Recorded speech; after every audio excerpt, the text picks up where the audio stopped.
Peggy Northrup. I am the CEO of Watermark, and I'm so excited to introduce our panelists today and welcome everybody to this really special event. We are kicking off our month-long focus on innovation by discussing the biggest problem that we all face as humans, the changing climate that is disrupting our landscapes, our businesses, and our lives. So we all know the problems. Those of us who live here in California have lived through the past couple of fire seasons. Looking at those new severe drought maps is truly scary. But our panelists today all know that we have the capability of solving and mitigating these problems, not sometime in the future, but right now, because they're already doing it. So in a few minutes, you'll meet a couple of amazing women who are leading innovators in the energy space. And since meeting Catherine von Berg and Erica recently, I've gotten quite geeky about the idea of batteries and microgrids. But first, I am honored to welcome Hunter Lovins, who is going to give us the broader context on what's happening in this arena and what we as individuals and as corporate citizens can do. So while you are here, I will be monitoring the chat. If you have questions directly for Hunter, you can certainly ask those in the chat and I'll try to get to them. We're going to spend the first 25 minutes or so talking to Hunter. But first, I want to go through a couple of her bona fides. Her resume would take 15 minutes to go through, so just let me give you some of the highlights. And it's not because you have been around a long time, but you have. You've been a pioneer in energy and climate policy and resilience for 45 years. Hunter has written 16 books, including a new one called A Finer Future, Creating an Economy in Service to Life. She's briefed heads of state in 30 countries. She's consulted with companies from Walmart to Royal Dutch Shell to Patagonia, and she's taught sustainable business practices to students in the U.S. and globally. She's the Chief Impact Officer of Change Finance, an impact investing firm, and she is president of Natural Capitalism Solutions, helping companies, communities, and countries implement more regenerative practices profitably. Hunter, thank you so much for being here. I want to focus first on that phrase, regenerative practices that are profitable, because obviously we've all heard about the urgency of mitigating climate change, but you have framed it in a different way that I think is more hopeful and gives a lot of us sort of a sense of we can do this. So whether you're an investor or an entrepreneur or a corporate citizen, just talk about that sense of an opportunity. We have an opportunity, not just a problem.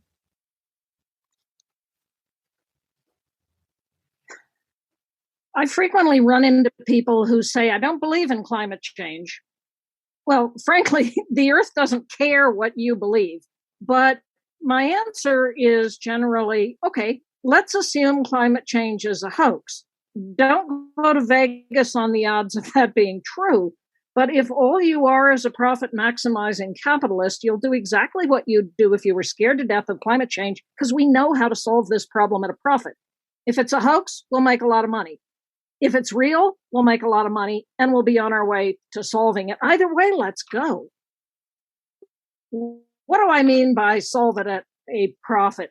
Climate change is caused in general by two big ticket items: the way in which we generate and use energy and the way in which we grow our food. So energy and agriculture. Energy. Everywhere in the world now, it is cheaper to use renewable energy than to use fossil energy. Look, when the Kentucky Coal Museum put solar on its roof rather than hooking to the coal-fired grid at its doorstep, it's over. And when financial analysts like Jim Cramer go on and say oil is the new tobacco, at the point at which oil prices were going negative. When the International Energy Agency comes out, as it did a week or so ago, and says that no new fossil facilities, stop building new fossil facilities if we are to have any hope of having a livable climate. We are on track now. Right now, we have the highest level concentration of CO2 in the atmosphere ever in human history. The Earth has had higher concentrations of CO2, and there were crocodiles and palm trees in Greenland and no humans. And people say, save the earth. As George Carlin put it, the earth will be fine. It'll shake us off like a bad case of fleas. What we're talking about is save the humans. And business as usual, the scientists now forecast that perhaps as early as 2040, territories of the planet now home to 3 billion people will be uninhabitable. They'll be too hot. The rest of us will deal with extreme violence in the weather. There was a tornado about 10 miles east of me yesterday. I saw that. And we also had snow the end of April. Call it global weirding, but it's real, it's here, and it's us. So it's cheaper everywhere to use renewable energy than to use fossil energy. Dr. Mike Jacobson at Stanford showed back in 2009 we could power the entire world with renewables. The Berkeley Goldman School of Public Policy came out with a report earlier this year showing that the U.S. could be 90% renewable by 2035, and doing that would save us $1 trillion. The Carbon Disclosure Project back in 2014 looked at all of the companies that report their carbon footprints to CDP, found that the companies that are leading in measuring and managing their carbon footprint have 18% higher return on investment than the laggards, 67% higher than companies that say, we don't care, climate's not an issue for us. This is just better business. Notice no polar bears required. This is just a better way to live your life. Now, I live in rural Colorado on a ranch. I have a 5 kilowatt solar system, Simplify batteries in my garage. I drive a Leaf and a little electric car, and we get power outages on a regular basis. We had one last night.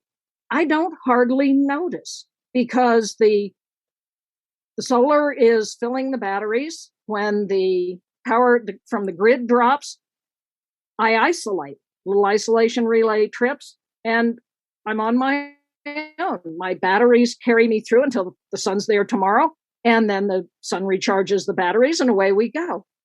Everyone can live like this. Homeland security, this is genuine homeland security. You can do this in rural communities. And again, it is cheaper to do it that way. So the developing parts of the world will leapfrog from no power to renewable power. India recently canceled 14 large coal plants because they said they can't compete with solar. And it's happening. My friend Tony Seba, who teaches at Stanford, Silicon Valley entrepreneur, wrote a book a few years back, 2014, called Clean Disruption, in which he predicted by 2030, for these fundamental economic reasons, the world will be 100% renewably powered. Now, if Tony is right, we actually have a bit of a problem. Carbon Tracker came out with a report in the UK 2018 saying that the about to be stranded fossil assets are 25 trillion. Where's your money? If you have a retirement plan, what are you invested in? And this is why a few years ago, a group of us got together and created Change Finance. This is a exchange traded fund, trades all day long on Wall Street, that is truly fossil fuel free. What we didn't recognize was that when you pick a portfolio of companies who are committed to environment, social, good governance policy, and are fossil fuel free, it's going to do better. And you have the choice. You can take your money and you can put it in a fund like this, or Green Alpha, which is entirely on renewable energy, or a fund for autonomous vehicles, or fund for batteries. You will do better than if you left your money in, say, Exxon. Exxon market cap is now below Tesla. It fell off the Dow Jones last year. because it has been underperforming the market. And again, no polar bears required. This is pure business. So if you're a small business person, take a look at how you're using energy and see if you can cut your energy use. That will cut your cash outgo. You will also be a part of the climate solution. Now, the other half of all of this is how we grow our food. And this is where regenerative agriculture comes in. Right now, the recent studies from places like the UN have shown that agriculture is responsible for about a third of global carbon emissions. Because we plow, when you upturn soil, you decarbonize it, you denitrify it. Oxides of nitrogen are also a greenhouse gas. When you have industrial confined animal feeding operations, you have these massive manure lagoons that are emitting methane. Cattle taken off of grass, burp, fart, they emit methane. The distances we truck our food emits carbon. Everything about how we do agriculture now is unsustainable. And much of the world is hungry. We aren't even feeding the world. There's a man named Gabe Brown, North Dakota corn, soybean commodity farmer. He was going broke. He said, I'm going broke. I'll try anything. First, he went to no-till. He stopped breaking the soil. Then he planted cover crops, deep-rooted cover crops. Plants take carbon out of the air and put it into the soil. Plant roots slough polysaccharides, sugars. That feeds the microbiological community in the soil, things like mycorrhizal fungi. That mineralizes the carbon and makes nutrients available to the plants. So now Gabe didn't have to use fertilizer, pesticides, herbicides, but his fields were all covered with cover crops. So he turned his cows out to eat the cover crops so he could drill seed his corn and soybeans. That animal impact put more carbon onto the ground and into the soil. Gabe went from a little under 2% soil organic matter, which is 1% soil organic matter is 5 to 10 tons of carbon per acre, and also 20,000 gallons of water holding capacity, important in a warmer, drier world, to now over 11% soil organic matter, some of his fields 15%. Gabe is rolling climate change backward. Oh, and he's now wildly profitable. Again, this is better business. Gabe evolved these 5 principles of things like minimal disturbance to the soil, always keeping protection on the soil, living root in the soil year round, diversity of plants, animal impact. Some people from Andhra Pradesh, India, a man named Vijay Kumar, took Gabe's 5 principles, added 4 more that are unique to India. They call it community managed natural farming, and it is more than doubling the ability of farmers in Andhra Pradesh to profit, and it's giving them carbon in the soil. It's giving them healthier food. It's giving them greater diversity of food. It is championed by women's self-help groups, and it's spreading across Andhra Pradesh, 9 other states in India, and now a number of countries around the world. In Africa, a man named Million Belay calls it agroecology. Same difference. And he's similarly doubling farmers' income, increasing farmers' health, family health, community health, and the economies in these countries. So we have the solutions. What we need to do now is roll them out. And again, there's good news. General Mills hired Gabe to build their metrics and to build their principles. And they look amazingly like Gabe's 5 core principles. And General Mills is helping farmers on 1 million acres convert to regenerative agriculture. Last summer, Cargill, Target, McDonald's teamed up to do regenerative agriculture on even more land. And Walmart came out and said, we are going to be a regenerative company. Now, they have no earthly idea what they mean by that, but they're fairly smart folk. They're figuring it out. Microsoft said, not only are we going to become carbon neutral, so offset the carbon that we emit on a day-to-day basis, we're going carbon negative. We're going to offset all the carbon ever that we've emitted using nature-based solutions and regenerative agriculture. We're going to spend $1 billion doing this. And then Bezos turned around and said, well, I'm going to spend $10 billion. It's happening. And this is why I get up every day, work my tail off, because yes, we're in a horse race with catastrophe. The climate news gets ever scarier. Don't do this because it will put you in a very bad mood, but you can Google near-term human extinction and find what purports to be science saying that humans go extinct within the next 10 years. It could be. And I believe that's the most profoundly irresponsible position to take. It's not over till it's over, Yogi Berra said. And we know what the solutions are. Calculation by some colleagues out of Tufts University showed that if we implemented regenerative grazing on all the world's grasslands and started sequestering carbon, over 30 to 60 years' time, we can get back to 285 parts per million concentration of CO2, the pre-industrial level. We can roll climate change backward, make more money, be healthier, live a better life, and then I'll go back to rodeo. What wonderful, hopeful news to hear, because it's a rare message. So I so appreciate that. If anybody has questions in the chat, please go ahead and ask them now. We can fit in at least one question.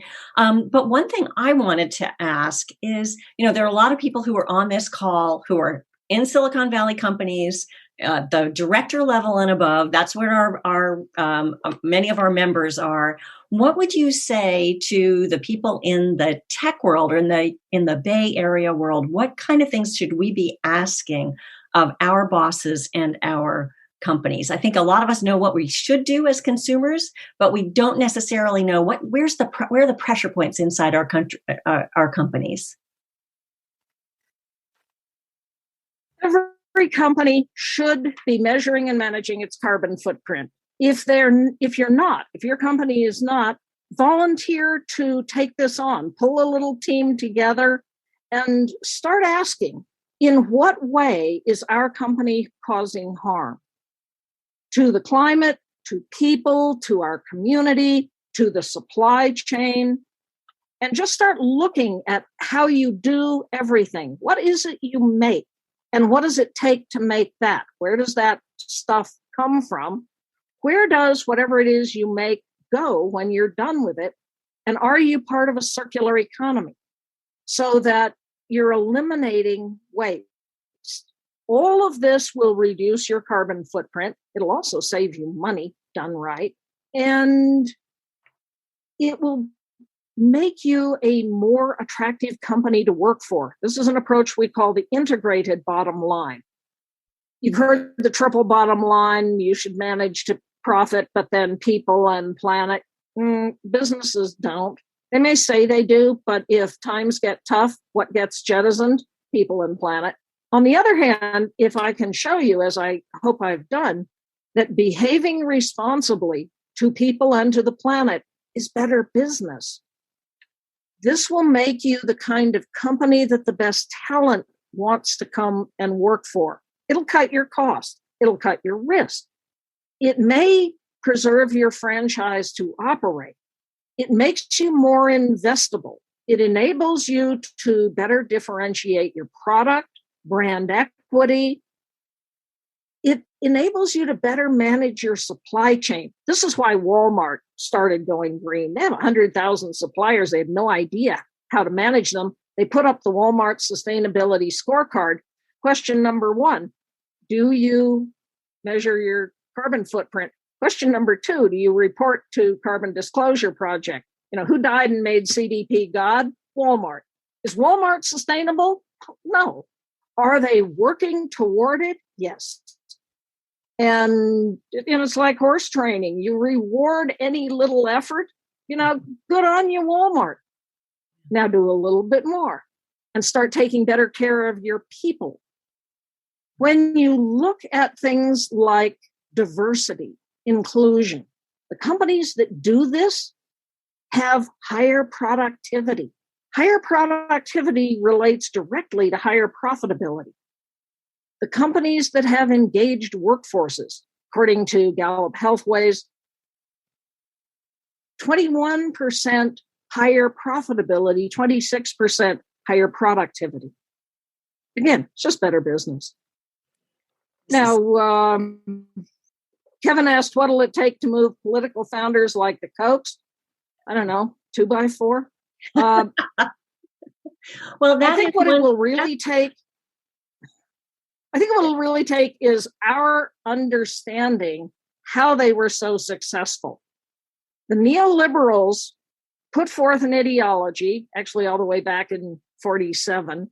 They rolled it out to all the economics departments around the world, courtesy of Milton Friedman. They got their members as advisors to every head of state. In 1971, Lewis Powell wrote a memorandum for the U.S. Chamber of Commerce of how is it that business can re-legitimize itself after the 60s, sex, drugs, rock and roll. Business was feeling a little battered. Powell laid out 26 targets. Businesses, schools of business, high school, judges, lower court judges. How did we get Brett Kavanaugh? This approach. It's chilling to read it. You can go online, download the Powell Memorandum, and you begin to see how we got into the political mess we're in. On the strength of that memo, 5 entities, the Kochs, Olin, Coors, Scaife, Bradley, I believe Grace Richardson Foundation, all spent something like $5 million for each of 5 years, creating and endowing Hudson, Hoover, Heartland, American Enterprise, Cato, Judicial Crisis Network, the intellectual architecture of the far right. Those of us who are working for the environment, for climate, beg every day for little scraps of money. We're not endowed. And the foundations, and many of your companies will have foundations. Oh, here's $10,000. Go change the world. Oh, here's $20,000. Gosh, that's a lot of money. As long as we keep that attitude, we're not going to change the world. Let's look at what the Kochs did that was so successful and replicate it. Very good. We have a one question in the chat here before we turn it over to the rest of our panel. Laura Fraser is asking, do you think we can confront climate change mainly through business, given that politicians don't seem inclined to move as fast as we need to move? We're talking about the infrastructure bill. I was reading just before we got on that apparently Manchin and Romney are in Schumer's office at this moment, but we don't know what they're actually talking about. But the idea of emissions coming from our homes and cars, how we pay for those upfront costs for so many new appliances and infrastructure is such a good question. I've always believed in the power of markets. Now, let's be real. We don't have a free market. If we did, we wouldn't be spending $5.2 trillion a year subsidizing fossil energy.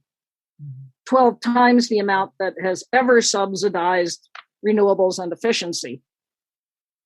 But market mechanisms are incredibly powerful. And when business leaders say to politicians, who by and large they paid to elect, okay, I want you to get serious about this. Change happens. I was sitting in Paris in 2015 at the World Climate Summit in a room with 200 CEOs who said to the United Nations, give us a treaty and we will start directing trillions of dollars into climate protection. And that's what's happened. Now, is it enough? No. But I think what we need are solutions at the speed of business. Business is incredibly powerful. We also need good politicians. You voting matters. As we saw this last time around, Stacey Abrams and all of the folk in Georgia who got out there, pounded the streets, knocked on doors, and got people to the polls. Why is it that the folk who want to preserve fossil fuels are racing to put through voter suppression laws? Voting matters. And so it's important that we defend democracy, we defend the ability to vote. But business has, I think, the upper hand in all of this. So any of you who work for a company, what is your business doing to preserve democracy? Do you give your people paid time off to go vote? That's a minimal thing that every business ought to do. Do you encourage education at lunchtime around the office? Do you bring speakers in to talk about these issues? Business has to be a huge part of the solution. So organizations like We Mean Business, which is a coalition of climate activist groups, CDP and a number of others, join it. Join the UN Global Compact. Look at becoming a B Corp, Benefit Corp, either as formally incorporated or as B Lab certified. One of my colleagues just became the head of B Lab North America. And again, when you go through this analysis, it will make you a better place to work. It'll give you a more engaged workforce. This is this integrated bottom line concept. Fabulous. EVs. Yes, EVs are going to be incredibly important. They're coming on fast. My next car is going to be a Ford Lightning. It's not going to be a car, it's going to be a truck. Years ago, when we were designing some of the very first of these super efficient electric vehicles, we were given a bunch of modeling clay by the facilitator and said, design your dream vehicle. I designed a little pickup truck and everybody laughed. You just watch. The Ford F-150 is the number one selling truck in America. In fact, it's the number one selling vehicle in America. It's going electric. Awesome. I love not going to a gas station.